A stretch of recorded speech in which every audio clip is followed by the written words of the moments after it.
축제를 뒤로 하고 예배당으로 나와 하나님을 예배하시는 모든 분들에게 아버지 하나님의 크신 은총과 복이 항상 함께 하시기를 예수님의 이름으로 축복합니다. 사람들은 축제를 즐기고 있는데 이렇게 예배당으로 나와주셔서 하나님이 그 발걸음을 복되게 하실 것이고 기뻐하실 것입니다. 외국에 나가보면요, 한국 사람들만의 특징이 보입니다. 아, 저 사람 한국 사람이구나 라고 구분할 수 있는 특징들이 몇 가지 있습니다.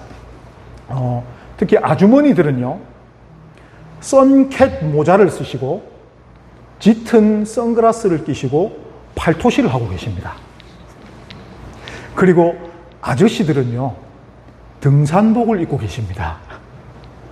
그리고 젊은 남자들은 핸드폰을 계속 보고 다니고 있습니다. 그리고 공통적으로는 엘리베이터를 타면 닫힌 버튼을 막 누르고 있습니다. 그리고 자판기 앞에서는 손을 넣고 계시더라고요. 딱 보면 아, 저분은 한국 분이시겠구나 이렇게 표가 납니다. 전 세계에서도 한국 사람들만의 특징이죠. 그러면 이거를 조금 바꿔서 얘기를 하면, 전 세계에서 한국 사람들만의 특징이 있다면 세상을 살고 있는 사람들 중에서 성도들만의 특징은, 저 사람은 딱 봤을 때 아, 하나님 믿는 사람이로구나 딱 알 수 있는 특징은 뭐가 있을까요? 누가 봐도 저 사람은 성도구나, 예수님 믿는 사람이구나. 어떤 것들이 이런 특징을 보여줌으로 해서 드러날 수 있을까요? 성도가 성도되지 못한다면 그 하나님께 책망을 듣습니다. 오늘 본문 8절을 보시면은 주께서 너희를 우리 주 예수 그리스도의 날에 책망할 것이 없는 자로 이렇게 말씀을 하시거든요. 왜 제가 성도가 세상 사람들과 이렇게 구분되게 보여져야 되느냐를 말씀드리냐면, 세상 사람들과 이렇게 구별되지 않는다면 결국 예수 그리스도께서 다시 오시는 그날에 책망받는 겁니다. 단지 책망만 받으면 해볼만 하죠. 아니 뭐 좀 꾸짖음 좀 듣지 뭐 라고 생각할 수 있는데, 마태복음 25장 31절에서 32절은 이렇게 되어 있습니다. 인자가 자기 영광으로 모든 천사와 함께 올 때에 자기 영광의 보좌에 앉으리니 모든 민족을 그 앞에 모으고 각각 구분하기를 목자가 양과 염소를 구분하는 것 같이 하여 라고 말씀하셨습니다.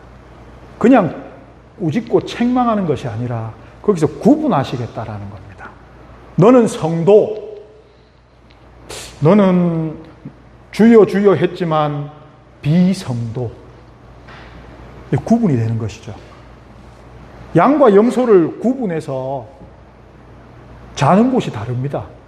잘 때 다른 곳에서 자게 합니다, 목자가. 이제 구분되는 것이죠. 그렇기 때문에 내가 성도라면 어떤 특징을 가져야 되는가? 좀 전에 말씀드린 한국 사람들만의 특징이 있듯이 성도라면 성도만의 특징을 이 땅에 살면서 하나님과 그리고 스스로 그리고 다른 사람들에게 보여줄 수 있어야 되는 겁니다.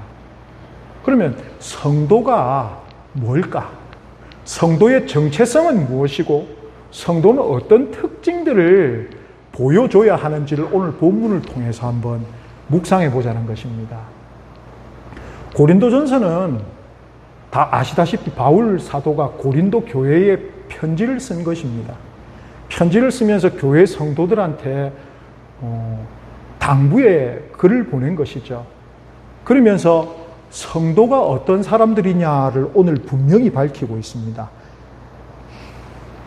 성도가 누군지를 알아야 우리가 그 모습을 보여줄 수 있는 것인데, 2절 말씀을 보시면 고린도에 있는 하나님의 교회 곧 그리스도 예수 안에서 거룩하여지고 성도라 부르심을 받은 자들과 라고 되어 있습니다.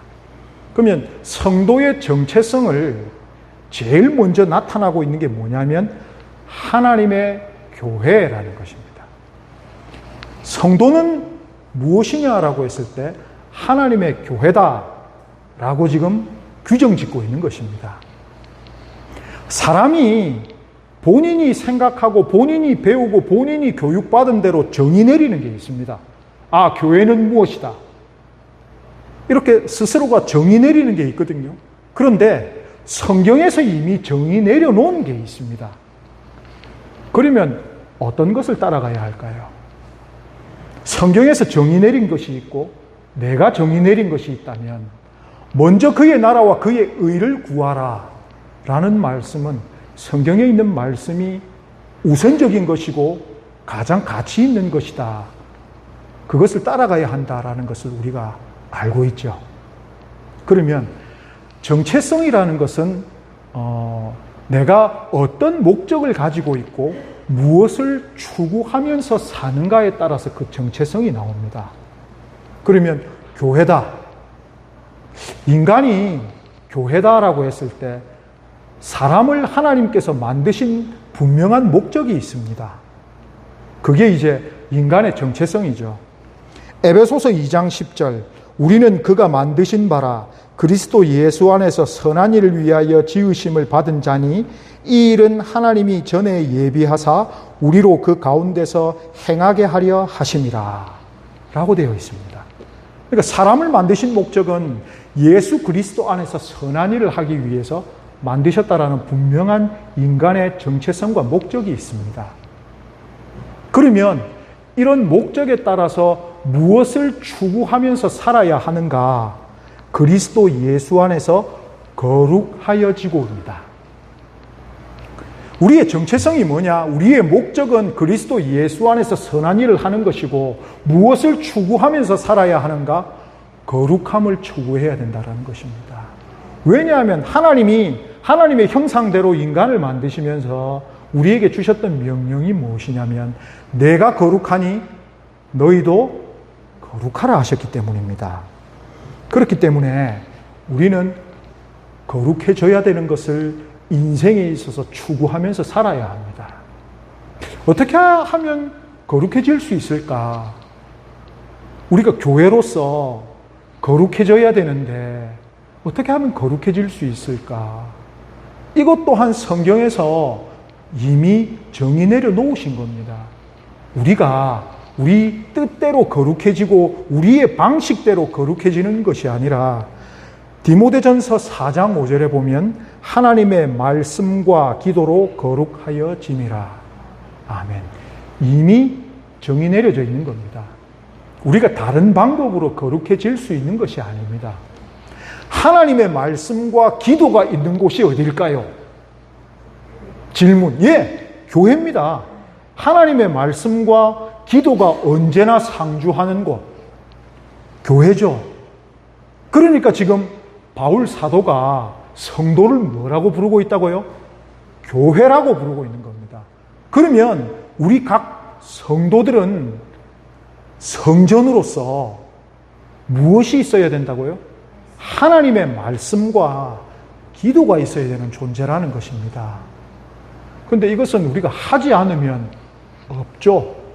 하나님의 말씀도 우리가 읽고 묵상하고 내 속에 넣지 않으면 없는 것입니다. 기도도 내 입으로 나의 생각으로 하나님께 올려드리지 않으면 없는 것이죠. 그렇기 때문에 바울 사도가 우리가 잘 알고 있는 고린도전서 3장 16절 17절에 이렇게 얘기를 했습니다. 너희는 너희가 하나님의 성전인 것과 하나님의 성령이 너희 안에 계신 것을 알지 못하느냐? 누구든지 하나님의 성전을 더럽히면 하나님이 그 사람을 멸하시리라. 하나님의 성전은 거룩하니 너희도 그러하니라. 이미 선포가 된 겁니다. 우리는 거룩하다, 거룩하지 않다? 거룩하다. 왜? 하나님이 계시니까. 출애굽기를 보면 하나님께서 이스라엘 백성을 출애굽하신, 해방시켜 주신 분명한 목적을 말씀하십니다. 내가 너희 안에 거하기 위해서, 너희 중에 함께 하기 위해서 너희를 인도하여 낸 여호와다 라고 분명히 말씀하십니다. 즉 우리를 왜 구원하셨을까요? 하나님이 우리와 함께 계시기 위하여서, 그렇기 위하여 예수의 이름을 부르는 자마다 그리스도의 영이 우리 속에 계신 겁니다. 그래서 예수님이 올라가시고 우리에게 누가 내려오셨습니까? 그럼 지금 우리 속에 누가 계신 겁니까? 지금 하나님이 계신 곳을 우리가 성전이라고 얘기하면 성령이 내 속에 계시기 때문에 우리 각 개인은 무엇이라고 말할 수 있습니까? 성전이고 교회인 것입니다. 우리가 교회라니까요. 세례 받으셨을 때 교회에 대해서 배우셨습니다. 눈에 보이는 교회가 있고 눈에 보이지 않는 교회가 있습니다. 눈에 보이지 않는 교회는 우리 각 개인입니다. 우리 속에 들어있는 예수 그리스도를 부르는 자들, 그리고 눈에 보이는 교회는 오늘 앉아 계시는 우리 추광교회와 같은 이런 지교회들입니다. 지교회들은 보면 딱 보이죠. 아, 저건 교회다. 그건 딱 구분이 되죠.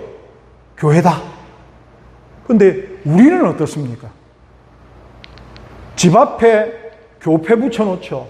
그렇다고 해서 우리가 진짜로 성도라고 얘기할 수 있을까요? 성도들만에 나타나는 그 특징들, 오늘 뒤에 나타나는 이 특징들을 우리가 보여주고 있을까요? 교회는 그냥 십자가만 봐도 교회니까 하는데 우리가 단지 십자가 목걸이만 가지고 다닌다고, 혹은 성경책만 들고 다닌다고 우리가 성도라고 얘기할 수 있을까요? 그게 아니라는 겁니다. 어떤 특징이 있는가?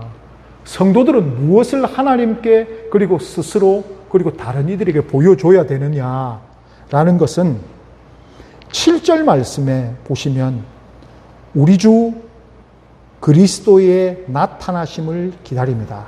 첫 번째 성도에게서 나타나야 되는 것이 뭐냐면 그리스도의 나타나심입니다. 이게 뭐냐면, 왜 예배당에 이렇게 들어오실 때 마음이 힘들고 혹시 어려웠는데 예배당에 이렇게 문 열고 들어오셨을 때 마음이 따뜻해지거나 누군가가 위로해 주거나 아니면 눈물이 쭉 나거나 이런 경험 해보신 적 있으시죠? 없으십니까? 마음이 이래도 삭막하시단 말입니까? 그런 경험 해본 적 있으시죠? 어떻게 이런 경험이 있을까요? 왜? 예배당에는 하나님이 존재하시기 때문입니다. 눈에 보이지 않는 하나님께서 어디에 계신 것을 가장 즐거워하실까요?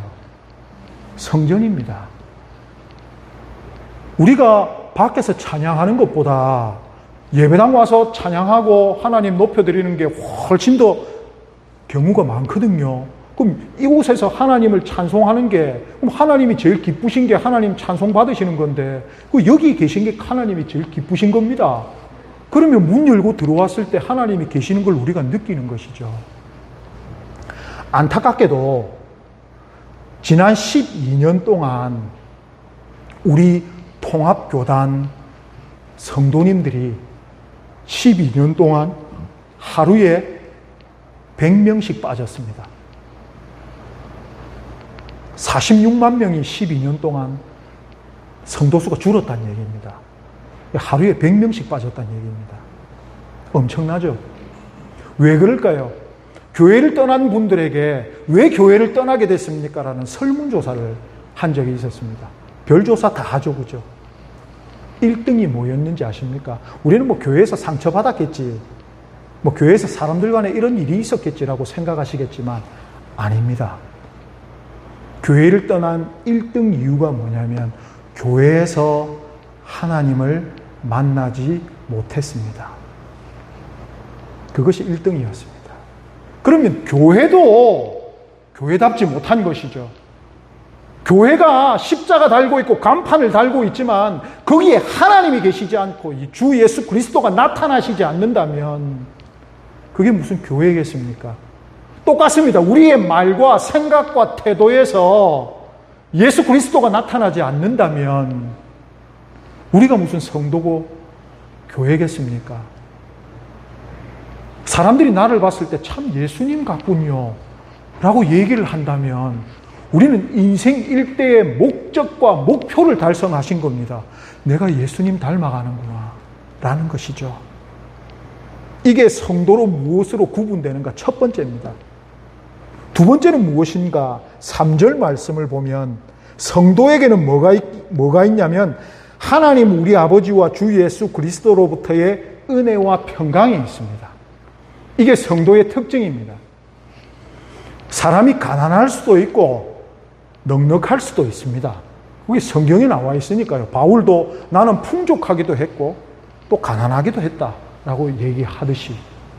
그런데 하나님의 은혜는 끊어져서 안 됩니다. 이건 하나님께서 우리에게 은혜를 계속 부어주고 계십니다. 중요한 건 뭐냐면 우리가 이것을 고백하느냐 고백하지 않느냐라는 겁니다. 하나님 감사합니다. 이걸 하느냐 하지 않느냐 문제입니다. 하나님은 우리한테 무한정 모든 것을 주고 계십니다. 주일 학교에서 가르쳤듯이 하나님께서 산소와 공기와 물을 주시지 않았으면 우리가 살 수 있겠습니까? 하나님께서 우리에게 만나와 일용할 양식을 주시지 않는다면, 아니 내가 돈 벌어서 내가 사는 건데 뭘 그 하나님이 주시겠다. 천만에요. 신명기 8장 18절에 하나님께서 너희가 재물을 얻은 능력을 이미 주셨느니라. 하나님께서 그 능력도 주셨다라고 벌써 성경에 기록되어 있습니다. 할렐루야. 우리 청년들 참 고민이 많죠. 앞으로 뭐 먹고 살까? 그래서 모든 인생의 영향을 먹고 사는데 막 관심을 두지 않습니까? 사단은 그걸 노리는 겁니다. 왜? 하나님을 향한 모든 관심과 에너지를 뺏어서 그쪽으로 보내고 있는 겁니다. 청년들이 왜 교회 안 나오냐고요? 먹고 살 것 때문에 안 나옵니다. 주일날 또 공부해야 되고, 주일날 또 알바하러 가야 되고, 주일날 또 학원 가야 되고, 공무원 시험 다 주일날 치고, 그렇습니다. 그런데 하나님께서 먹고 살 능력을 이미 주셨다 그러거든요. 그걸 고백하고 살고 내 인생은 하나님께 승부를 걸면 안 될까요? 우리 자녀들 공부 잘해야 된다. 주일날 막 학원 보내고 교회 갔다가 빨리 와. 학원 가야 되니까. 공부해도 되죠. 그런데 안식일 날은 하나님을 기억하면서 하나님의 은혜를 떠올리는 날이지 않습니까? 걔가 공부하면서 하나님의 은혜를 떠올릴까요? 아니지 않습니까? 정말 하나님께 승부를 거는 게 뭘까? 그런 사람들이 성도 아닐까요? 하나님의 은혜가 있다. 그래서 하나님의 받은 그 은혜로 인한 감사할 수 있는 사람들이 성도라는 겁니다. 삶에서 저 사람이 아무리 어려워 보여도 우리 성도들만의 특징이 있지 않습니까? 요새 어떠십니까? 요새 제가 광야를 걷고 있지만 감사합니다. 이거 아니겠습니까? 이 모습이 보여져야 성도라는 것이죠. 교회라는 것이죠. 그리고 6절에서 7절 말씀을 보시면 그리스도의 증거가 나타나야 되고 모든 은사의 부족함이 없어야 된다라는 것입니다. 우리 막 성령의 은사들에 대해서 막 받고 싶다 얘기를 하는데 얼마 전에 이제 제 사촌 동생 남편 하고 이렇게 얘기를 하면서 나 이럴 줄 알았다라는 얘기를 자기 자녀에게 하더라고요. 그래서 제가 웃으면서 얘기를 했습니다. 그건 예언의 은사인데. 그렇잖아요. 나 그럴 줄 알았다. 우리는 하나님께서 주신 은사가 성령의 은사 그 9개밖에 없는 줄로 생각하고 있지만 하나님께서는 참 다양한 은사를 주셨습니다. 남들 대접하는 은사, 밥 사는 거 참 좋아하시는 분들 있습니다. 내가 맛있는 거 사줄게. 이거 접대의 은사입니다. 나그네를 이 땅에서 대접하라 하셨거든요. 그거 해낼 수 있는 은사. 또 말을 참 이쁘게 하시는 분들 있습니다. 참 들었을 때 말 이쁘게 하고 그 얘기 들었을 때 마음이 따뜻하게 하는 은사. 하나님께서 말씀하실 때 매몰차게 말씀하실까요? 이쁘게 말씀하실까요? 예, 하나님 이쁘게 말씀하십니다. 하나님의 말투를 닮은 것, 그게 예언입니다. 사실 성경에서 얘기하는 예언의 은사는 미리 예자가 아니라 대신 예자를 쓰거든요. 하나님을 대신해서 말하는 것이 예언입니다. 하나님은 우리 모두를 사랑하십니다. 제가 방금 무슨 말을 한 걸까요? 예언한 것이잖아요. 하나님이 우리를 사랑한다. 성경에 써져 있습니다. 그걸 제가 대신해서 얘기한 겁니다. 그럼 제가 예언한 것입니다. 우리는 하나님께서 주신 이런 풍성한 은사들을 다 가지고 있습니다. 꼭 못 받은 은사, 방언 못 하시는 분들은 하나님이 나에게 방언 은사 안 주셨다고. 왜 안 주셨습니까? 하면 다 되는데. 이미 받은 것 같이 기도하고 하나님께 감사한다면, 또한 위쪽 말씀을 보시면 이는 너희가 그 안에서 모든 일, 모든 언변과 모든 지식에 풍족함으로. 좀 이렇게 살면 안 될까요? 좀 넉넉하게 살고 가진 건 없어도 교회들이 부자라서 돕겠습니까? 저희 교회도 많은 해외 선교지와 국내에 있는 저희보다 더 작은 교회들을 돕고 있습니다. 저희 교회가 넉넉하고 더 커서 돕는 거 아닙니다. 성경에 도와라. 그것이 마땅히 행할 바다 했기 때문에 돕는 겁니다. 힘을 내어서 돕고 있는 겁니다. 풍족해서 돕는 것이 아니고 도와라 했기 때문에. 주라 그리하면 후이되어 누르고 흔들어 넘칠 만큼 부어지리라는 그 약속 때문에 저희가 돕고 있는 겁니다. 그게 교회 아닐까요? 그게 성도 아닐까요? 그런 모습을 보여주는 것이 우리 성도의 특징 아닐까요? 콩 하나도 나눠 먹고, 예수님 보십시오. 축복하고 나눠주시니까 5,000명이 오병이어 하지 않습니까? 세상에 그런 기적이 어디 있습니까? 그런데 그게 하나님의 공동체에서는 일상이라는 것입니다. 그게 성도와 교회의 특징이고 삶이라는 것이죠. 그렇기 때문에 이런 특징들이 보여줘야 되고, 그리고 이런 것을 하기 위해서 우리는 어떤 노력을 해야 되는가?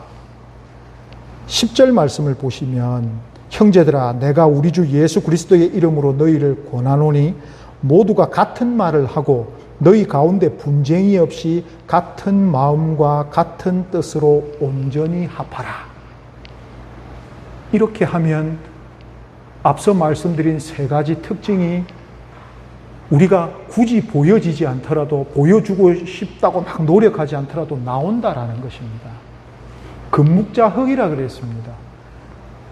검은 것을 가까이 하는 사람은 자연스럽게 검게 되는 것이고요. 향수를 가까이 하는 사람들은 향수 그 좋은 냄새가 나는 것입니다.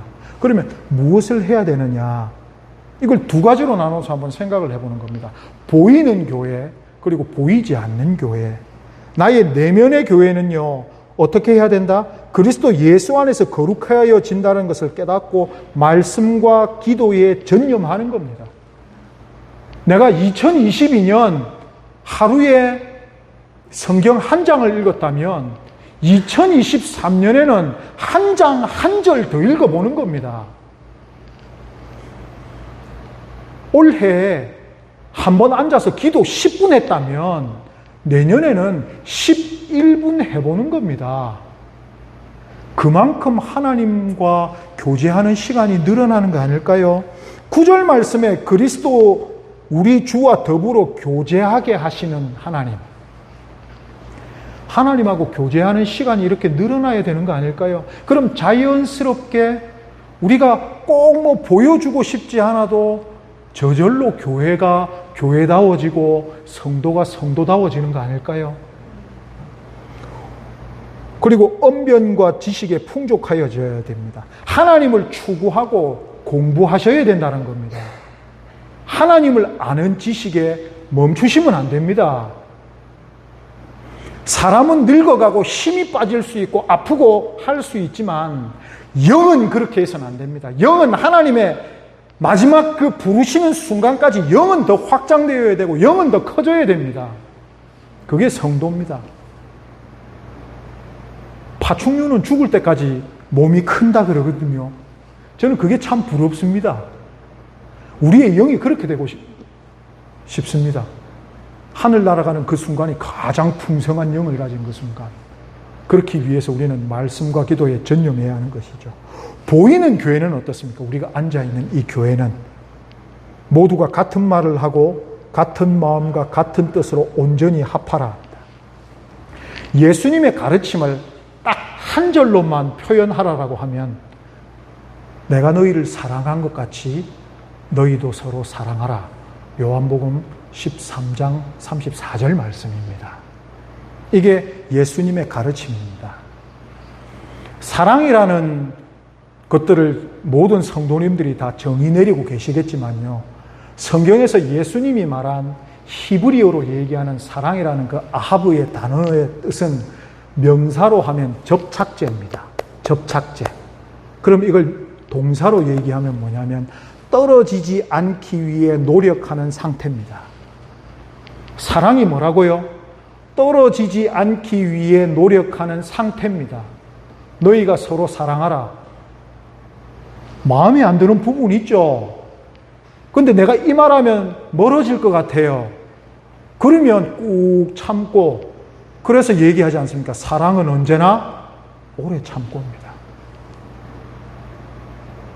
이렇게 교회가 가꿔진다면 세상에서 상처받고 힘든 사람들이 교회에 오고 싶어 하지 않을까요?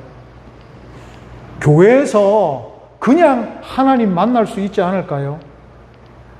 성도들 간에 사랑이 넘치면 밖에 사람들이 어떻게 생각할까요? 나도 참 거기 가보고 싶다. 추광교회가 상추장에 있는 유일한 교회인데 추자도에 살고 계신 분들이 야, 추광교회 사람들 보니까 언제나 웃고 친절하고 자기들끼리 너무 재밌게 행복하게 지내는 것 같던데 나도 그 공동체에 가면 그런 즐거움과 기쁨을 함께 누릴 수 있지 않을까?